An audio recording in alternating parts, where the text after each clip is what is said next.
মোথার পক্ষে একটা প্রেস মিটের আয়োজন করেছি আজকে এবং আপনারা যারা এসেছেন সবাইকে অসংখ্য ধন্যবাদ জানাই। আজকে আমাদের টিটিএডিসি কাউন্সিল ভবনে একটা ঐতিহাসিক সিদ্ধান্ত আমরা নিতে পেরেছি এবং এই সুখবর সারা রাজ্যের মানুষের কাছে আমাদের দিতে হয়। দীর্ঘদিন ধরে ত্রিপুরায় আমাদের যারা বিভিন্ন ট্রাইবের লোক এখানে লিস্টেড 19টি ট্রাইব যেমন রিয়াং, দেববর্মা, জামাতিয়া, মলসম, ত্রিপুরা, চাকমা ইত্যাদি 19টি ট্রাইবের তার নিজস্ব প্র্যাকটিসেস, কাস্টমস এবং তাদের নিজেদের বিশ্বাস, কতগুলো বিলিফ, এটাকে নিয়ে আমাদের একটা কাস্টমারি ল আমরা তৈরি করতে পেরেছি। আজকে কাউন্সিলে আমরা 14টি ট্রাইবের যে কাস্টমারি ল সর্বসম্মতিক্রমে বিজেপি এবং তিপ্রা মোথার সদস্যরা মিলিজুলি ভাবেই এবং 2 জন মাননীয় মনোনীত এমডিসি মহোদয়রা আছেন, তাদের সমর্থনে আজকে 14টি কাস্টমারি বিল আমরা পাশ করতে পেরেছি। তাতে এই রাজ্যের আরো অন্যান্য যারা ট্রাইব আছেন, সাব ট্রাইব আছেন, তাদের কাস্টমারি বিলও সংযোজিত হচ্ছে এবং আগামী দিন সেটাও আমরা পাশ করতে পারব। আরেকটি ঐতিহাসিক বিল আমরা পাশ করতে পেরেছি। আপনারা জানেন যে ত্রিপুরায় ডিস্ট্রিক্ট কাউন্সিলের পুলিশ নিয়োগের ব্যাপারে 1997 একটা পুলিশ আইন তৈরি হয় অটোনোমাস ডিস্ট্রিক্ট কাউন্সিলের, এবং সেই আইনের বিধি তৈরি করার জন্য rules, district council police rule বিলটা আজকে আমরা সর্বসম্মতিক্রমে পাশ করতে পেরেছি। আরো has been already passed.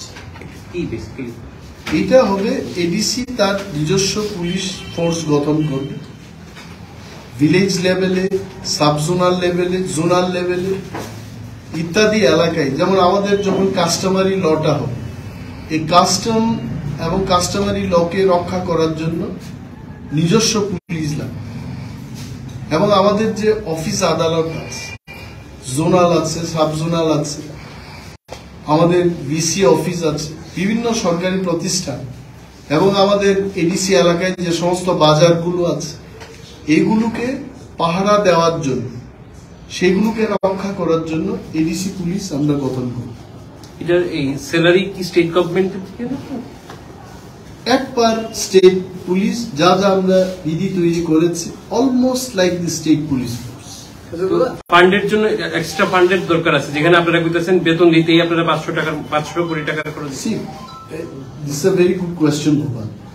কথা হলো যখন একটা আইন তৈরি হয়, in whether it is in ADC or state government or in the parliament, যে কোনো বিষয়ে যখন আইন হবে, আইন করার আগে অর্থ মন্ত্রককে জানানো হয় যে আমি এই রিক্রুটমেন্টের জন্য একটা আইন করছি, তার জন্য অর্থের সংস্থান রয়েছে কিনা।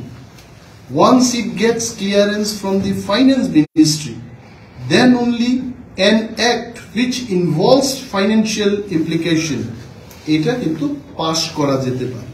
So police bill has already passed by Tripura State Assembly বা আমাদের কাউন্সিল। in 1997 পুলিশ বিলটা অলরেডি হয়ে গেছে এবং গভর্নরের কাছে এসছে, গভর্নরের কাছে এসে গভর্নর এটাকে অ্যাপ্রুভ করেছে। So money is already there. If there was no money, কেন আইনটা হবে? 97 এ স্টেট অ্যাসেম্বলিতে পাস হওয়ার পর এতদিন দেরি হওয়ার কারণ কি? কারণটা যারা সরকার পরিচালনা করছে, গভর্নরকে কারা who's going to advise the governor? ভারতের সংবিধানে লেখা আছে Council of Ministers of the state government will advise the governor what to do, what not to do. So TTADC তো নিশ্চয়ই দায়ী না, স্টেট গভর্নমেন্ট ইজ রেসপন্সিবল, ওই সময়টাতে যারা ছিলেন তারা রেসপন্সিবল। আর last question is Tripura state পুলিশের মানে মতলব ডিজিপির আন্ডারই থাকবে নাকি এটা আলাদা কোনো আলাদা করে আমরা আমাদের এই কারণে তো আমরা বিধি তৈরি করব, ত্রিপুরা পুলিশের নেই, আমরা একটা নিয়ম তৈরি করলাম। এই নিয়মে আমরা বলেছি আমাদের যেমন সিইও আছে, চিফ এক্সিকিউটিভ অফিসার, আমাদের পুলিশের ক্ষেত্রে চিফ পুলিশ অফিসার থাকবে এবং জোনাল লেভেলে জোনাল পুলিশ অফিসার থাকবে, সাব জোনাল লেভেলে সাব জোনাল পুলিশ অফিসার থাকবে।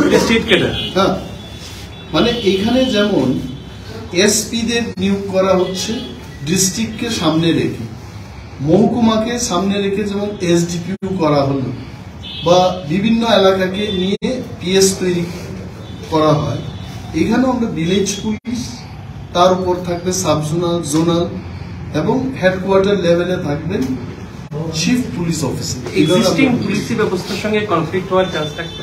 There is no conflict. আমরা আমাদের পুলিশ ফোর্সে যেমন প্রিন্সিপাল চিফ পুলিশ অফিসার যিনি থাকবেন, আমরা একটি ডেপুটেড পোস্ট চেয়েছি যে এডিসি সেটা নিয়োগ করবেন। ইভেন জোনাল লেভেলে যিনি থাকবেন রাজ্য পুলিশের থেকে আমরা ডেপুটেড স্টাফ, যেমন চিফ এক্সিকিউটিভ অফিসার, এটা এডিসি নিয়োগ করেন, it is done by the state government. Normally এটা আইএস লেভেলের অফিসারকে নেওয়া হয়। ইন দি সেম ম্যানার আমরা কিন্তু আমাদের চিফ পুলিশ অফিসার আইপিএস ক্যাডারকেই আমরা চেয়েছি।